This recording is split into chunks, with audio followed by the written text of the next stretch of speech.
A very good morning to all of you.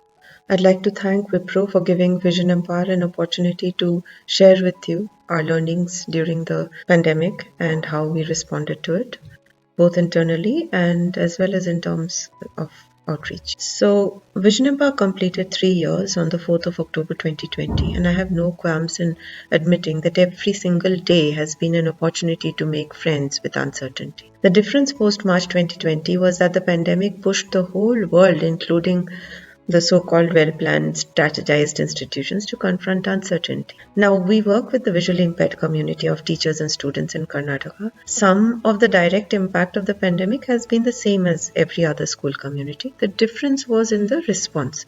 While the regular schools went on online classes immediately, the schools for visually impaired went on a long vacation. Now, the VE response to this challenge was based on four pillars.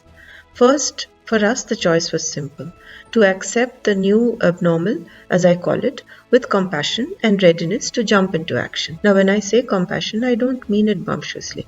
I mean choosing an attitude of understanding of ourselves and our motivations at Vision Empire to even begin with and then look at the community. This meant to accept that the situation is not our creation and none of us are responsible for it, but are required to authorize ourselves and co-create workable solutions. We therefore revisited the needs of the community once again. And what did we find? We found that the students did not need books, did not need lessons, they needed friends. The teachers, they needed a means to keep their jobs. They needed some security. They wanted to learn how to use the communications technologies of the day. So for VE, the second step was to rapidly take an approach to keep an open mind, realign with the needs of the community, and turn each challenge into an opportunity to innovate on our offerings.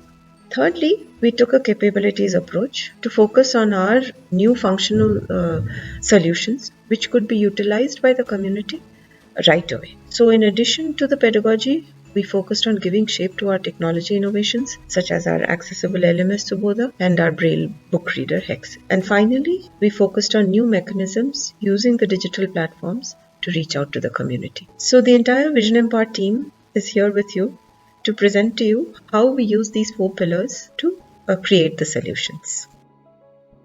I have to say that the last 9 months have been the most challenging and grueling, but also the most satisfying months for us. Having to accept the pandemic situation and converting the challenge to an opportunity has been an energizing and innovative journey. The pandemic did pose challenges to us because most of our interventions were designed in such a way that we needed plenty of contact with the schools in the form of school visits to make them work. The situation changed suddenly due to this pandemic, and most of us moved to be with our families and have been working from home since. Our first outlook was how could we utilize this time effectively and productively by our very own staff. Detailed individual work plans were made and shared with the team so that they could be productive from their home locations. Daily stand up meetings were planned to ensure that there were no snags and all issues resolved at the earliest. We have onboarded two new joinees with a well chalked out online induction program which lasted for a week. We had to explore new methods of teaching, new ways to work, and this made new and exciting pilot session with both teachers and students.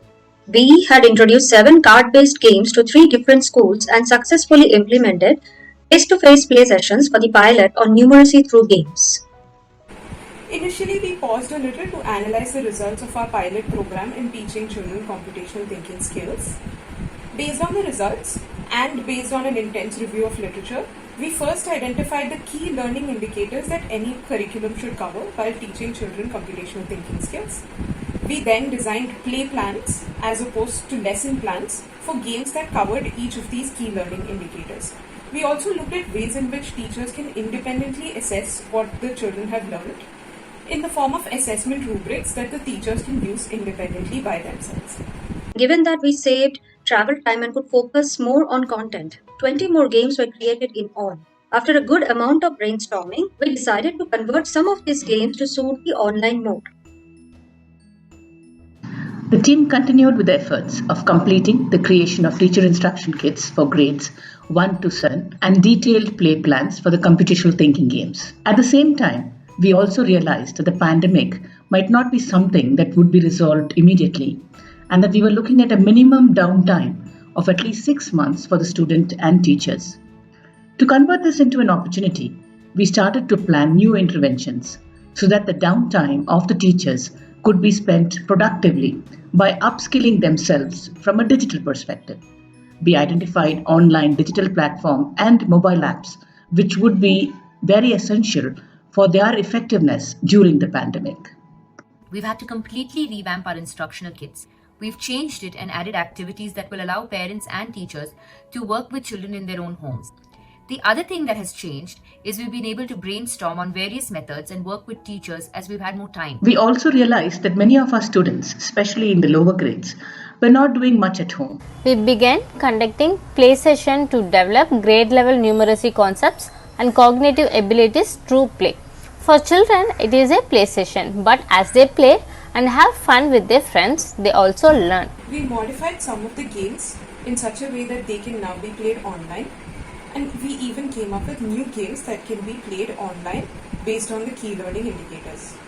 We first decided to play these games over group phone calls with a pilot group of 6th and 7th graders from a school in Bangalore. We then began online game sessions with 2 more groups of children. Since everything is now online, we have changed the process of reviewing content. I make my comments online and the turnaround time is a lot faster.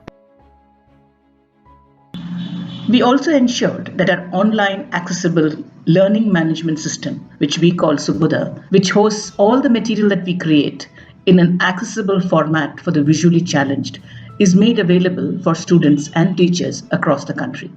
We conducted a qualitative study with the teachers through telephonic interviews. Through this study and the efforts of the education coordinators, we were actually able to build a new and comprehensive teacher instruction kit in collaboration with XRCVC.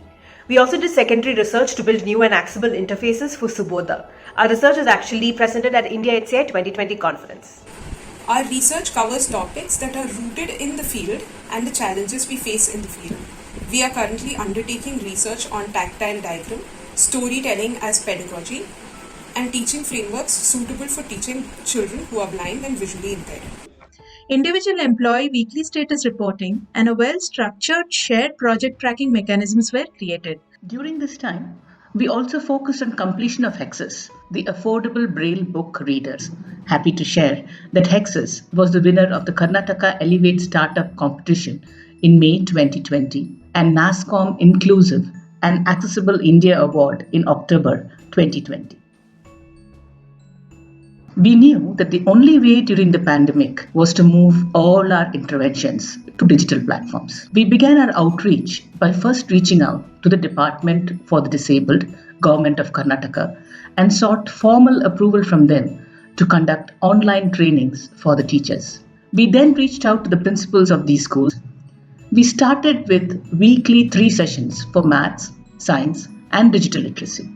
A few months we did it over phone calls because most of the teachers were not familiar with different apps and how to use them, and some of them don't have good internet connection.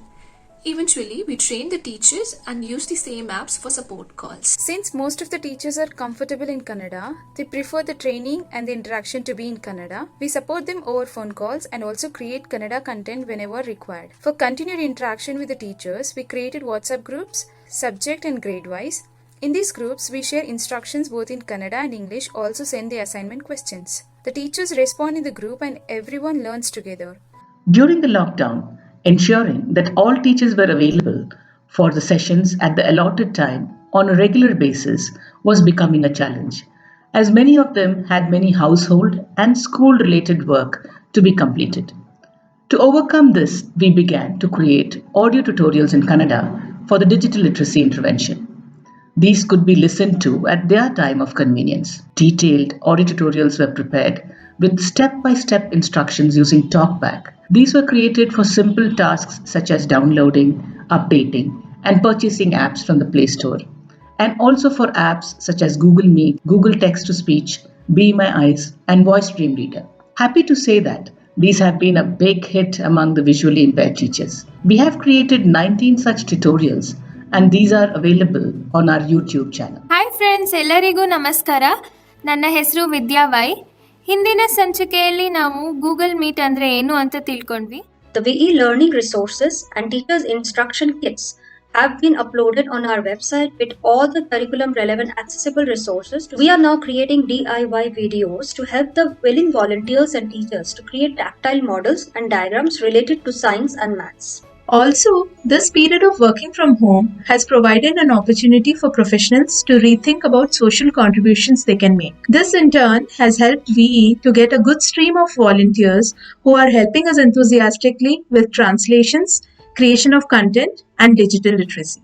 Finally, happy to say that just a couple of weeks ago, we completed our flagship teacher training program completely online. 20 training sessions, 2 hours each, 3 days, 28 teachers, 14 were visually impaired. The sessions were conducted on Zoom platform with 4 breakout rooms for parallel sessions. This was to ensure better effectiveness of the program. The team worked closely with the teachers for over a week before the program to ensure that all the teachers had the Zoom app on their phones and were comfortable to attend Zoom sessions. We also had rehearsal sessions before the training began, where every teacher was taught how to enter and leave the breakout rooms. If someone had told us last year that our next training would be on the Zoom platform with breakout rooms, we would never even have believed it was possible. Visually impaired teachers trained to comfortably use the digital platform and being comfortably and completely at ease to leave and enter breakout rooms for the sessions is an achievement that we treasure. Thank you.